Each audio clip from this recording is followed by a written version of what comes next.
আজকে বানিয়ে দেখাবো স্বাদে গন্ধে অসাধারণ আম পটলের রেসিপি। এখন তো বাজারে অনেক পটল পাওয়া যাচ্ছে আর পটলের সঙ্গে কাঁচা আমটাও পাওয়া যাচ্ছে। আর কাঁচা আম আর পটলের রেসিপিটা তোমরা একবার হলেও বানিয়ে খাবে, একদম খেতে হয় দুর্দান্ত মজার। কি বলবো তোমাদেরকে, গরম গরম ভাতের সঙ্গে খেলে একদম অসাধারণ লাগে খেতে। ছোট বড় সবাই পছন্দ করবে, তোমরা বাড়িতে বানিয়ে দেখবে।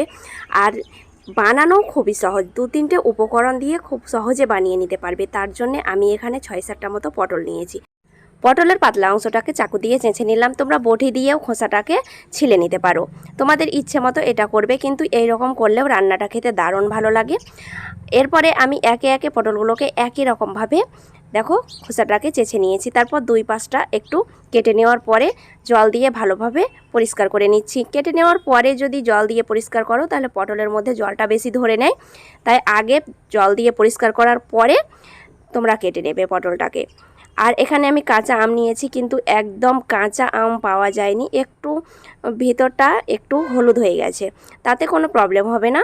তোমরা এরকমও আমগুলো নিতে পারো, একটু কাঁচা টক ভাব থাকলেই চলবে। আমের খোসাটাকে ভালোভাবে আমি কেটে নেওয়ার পরে এটুকুকে পরিষ্কার করে নিচ্ছি। আর পরিষ্কার করার পরে এবার আমি বন্ধুরা আমকে কুচি করে কেটে নেব, কিন্তু পুরো আমটার আমার প্রয়োজন নেই, অনেকটাই মোটা আছে আমটা। দেখো ছোট সাইজের আম হলে একটা দেবে, আর বড় সাইজের আম হলে অর্ধেক নেবে। দেখো আমি আমটাকে কেটে নিচ্ছি, আর আমটার আঁটিটা একেবারে শক্ত হয়ে গেছে, তাই আমি 2 সাইডটাকে একটু করে কেটে নিলাম আর আঁটিটাকে বাদ দিয়ে দিলাম। এইটুকু আমে খুব সুন্দর আম পটল বানিয়ে নেওয়া যাবে। দেখতেই পাচ্ছ বন্ধুরা, এইরকম ছোট ছোট কুচি করে কাটবে। যত ছোট ছোট কুচি করে কাটবে তত পিষতে এটা সহজ হবে, তাই একদম চাকু দিয়ে ছোট করে কুচি করে কেটে নিচ্ছি। দেখো আমার টুকরোটা আমার কাটা হয়ে গেছে। এবার আমি পটলগুলোকে একসঙ্গে কেটে নিচ্ছি। পটলটাকে 4 ভাগ 5 ভাগ কিছুই ভাগ করবে না, মাত্র 2 ভাগ করে নেবে। দেখো খুব সুন্দর পটলের ভিতরটা, একদম কচি পটলগুলো। এবার আমি 2 ভাগ করে সব পটলগুলোকে কেটে নিলাম। এরপর আমাদের যেটা করতে হবে সেটা হচ্ছে আমটাকে ব্লেন্ড করে নিতে হবে। আঁটিটাকে আমি সাইডে রেখে দিচ্ছি, আর আমগুলোকে ব্লেন্ডার মেশিনে ব্লেন্ড করে নেব। আর এই আমের সঙ্গে যে যে উপকরণগুলো দিচ্ছি বন্ধুরা, খুব সহজেই তোমরা বাড়িতে পেয়ে যাবে। আর সবার বাড়িতে এইগুলো থাকে, না থাকলে তোমরা যে কোনো মুদির দোকানে পেয়ে যাবে। আমের টুকরোগুলো দেওয়ার পরে আমি যেটা দেব সেটা হচ্ছে কালো সর্ষে। আমি এখানে 2 চামচ পরিমাণে কালো সর্ষে দিচ্ছি। তোমরা লাল সর্ষেও ব্যবহার করতে পারো, তোমাদের বাড়িতে লাল সর্ষে থাকলে লাল সর্ষে দেবে, কালো সর্ষে থাকলে কালো সর্ষে দেবে, কিন্তু সর্ষের পরিমাণটা বেশি দেবে না, 2 চামচ দেবে, 4 চামচে মেপে।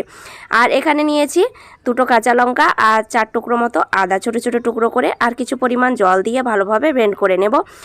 চলে যাচ্ছি ব্লেন্ড করে নিতে।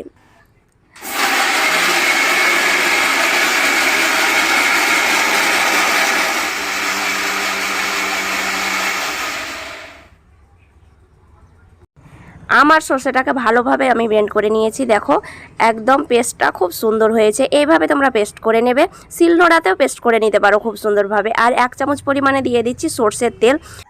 আমার সর্ষেটাকে পিষে নেওয়ার পরে 1 চামচ পরিমাণে তেল এইভাবে মাখিয়ে নিতে হবে। তেল মাখানোর সময় একটা যে ফ্লেভার ওঠে না, তোমাদেরকে বলে বোঝাতে পারবো না বন্ধুরা, মাখিয়ে দেখবে খুব সুন্দর একটা ফ্লেভার ছড়ায়। সাইডে রেখে দিলাম। এবার পটলগুলোর পালা। পটলগুলোতে আমি সামান্য পরিমাণে লবণ দিয়ে দিচ্ছি, আর লবণ আর হলুদ মাখিয়ে ভালোভাবে আমি মেখে নেব। আর সামান্য পরিমাণে, বেশি পরিমাণে দেবে না, একটু আধা চামচের একটু কম পরিমাণে হলুদ দেবে। তোমরা দেখতেই পাচ্ছ আমি কতটুকু পরিমাণ নিয়েছি। এই সামান্য পরিমাণে হলুদ আর লবণটাকে আমি ভালোভাবে একটু হাত দিয়ে ঘষে ঘষে মেখে নেব। আর এইভাবে তোমরা হলুদ আর লবণটাকে মাখিয়ে একটু তেল দিয়ে ভেজে নিলে এর যে পটলের একটা গ্যাস থাকে না, সেটা দূর হয়ে যাবে, আর খেতে আরও মজার হয়, টেস্ট হয়। তাই বন্ধুরা মাখিয়ে নেবে ভালোভাবে, যেমন লবণ আর হলুদটা পটলের গায়ে লেগে থাকে। মাখানো শেষ। পাশে আমি একটা চুলোর মধ্যে কড়াই বসিয়েছি, আর কড়াইয়ের মধ্যে দিয়ে দিচ্ছি সর্ষের তেল। আর রান্নাটা আমি সর্ষের তেলেই বানাবো, আর তোমরাও চেষ্টা করবে বন্ধুরা সর্ষের তেলে রান্নাটা বানিয়ে নেওয়ার। এই আম পটলের রেসিপিটা সর্ষের তেলেই বেশি ভালো লাগে খেতে। তেলটা বেশ গরম হয়ে গেছে। এরপরে আমি পটলগুলো একে একে কড়াইয়ের মধ্যে ছেড়ে দিচ্ছি। আর কড়াইটা অনেকটাই বড় আছে, তাই আমি পুরো পটলগুলোকেই তেলের মধ্যে একই সঙ্গেই ভেজে নেব। একবারে কড়কড়ে মচমচে করে ভাজার কোনো প্রয়োজন নেই বন্ধুরা, এমন করে ভাজবে যেন পটলের কাঁচা গন্ধটা যেন দূর হয়ে যায়। তাই একটু নাড়াচাড়া করে হালকাভাবে ভেজে নেবে।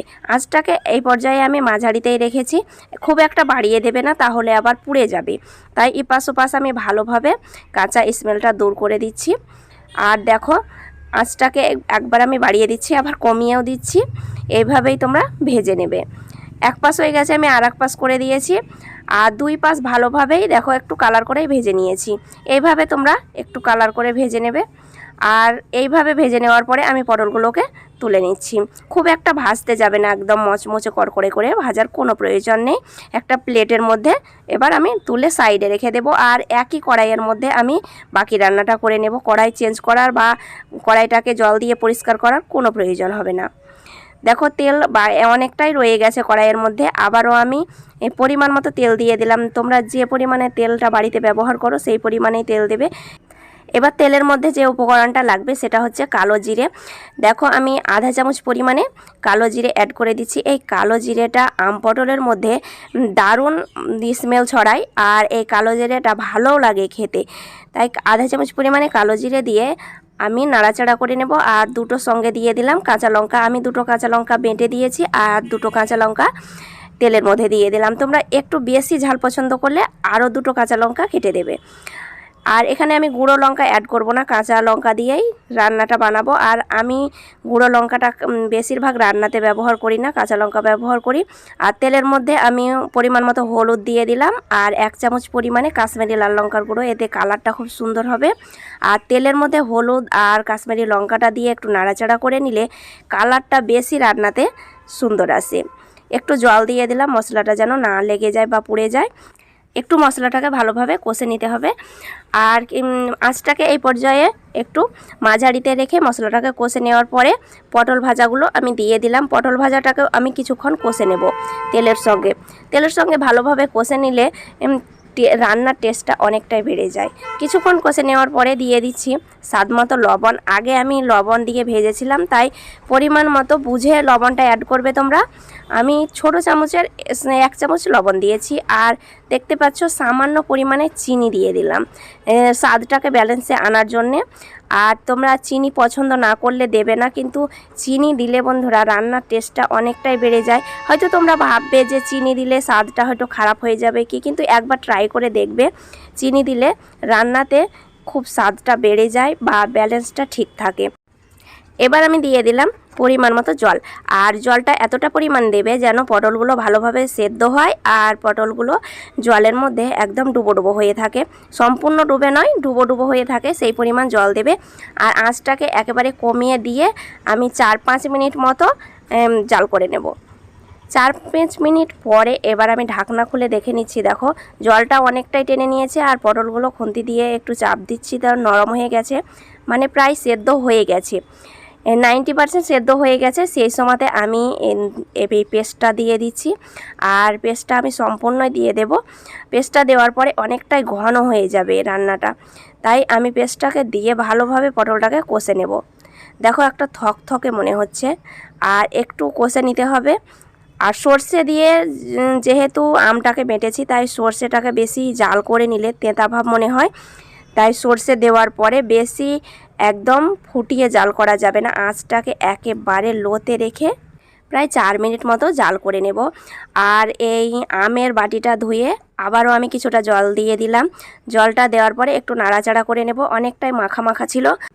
দিদিমারা বলে থাকে রান্না করার সময় একটু জল দিয়ে বাটিটা ধুয়ে দিয়ে রান্না করলে বেশি রান্নার টেস্ট আসে, এটা কথার কথা। আর ভালোভাবে আমি একটু নাড়িয়ে দেওয়ার পরে ঢাকা দিয়ে দেব। ঢাকা দেওয়ার পরে লো আঁচে একবারে আমি জাল করে নেব প্রায় 4 মিনিট মতো।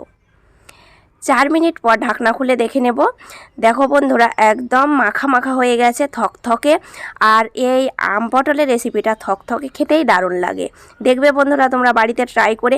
এবার তোমরা থকথকের থেকে একটু রসালো ভাব করতে চাইলে কিছু পরিমাণ একটু বেশি জলটা বাড়িয়ে দেবে, তাহলে রসালো হবে। দেখো কতটা সুন্দর হয়েছে আর কালারটা কতটা সুন্দর হয়েছে। আমি মাছের বাটিটা রেখে এই আম পটল দিয়েই ভাত খেয়ে নিয়েছিলাম, এতটা টেস্টি হয়েছিল বন্ধুরা, তা তোমাদেরকে বলে বোঝানো যাবে না।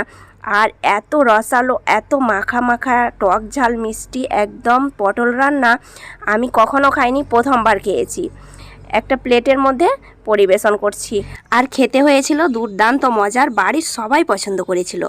এই ভিডিওটা ভালো লেগে থাকলে চ্যানেলটাকে অবশ্যই সাবস্ক্রাইব করে দেবে আর ফ্রেন্ডস অ্যান্ড ফ্যামিলির সঙ্গে অবশ্যই শেয়ার করবে। ইয়াম্মি এই আম পটলের রেসিপিটা বাড়িতে একবার হলেও বানিয়ে খাবে বন্ধুরা, ছোট বড় সবাই পছন্দ করবে।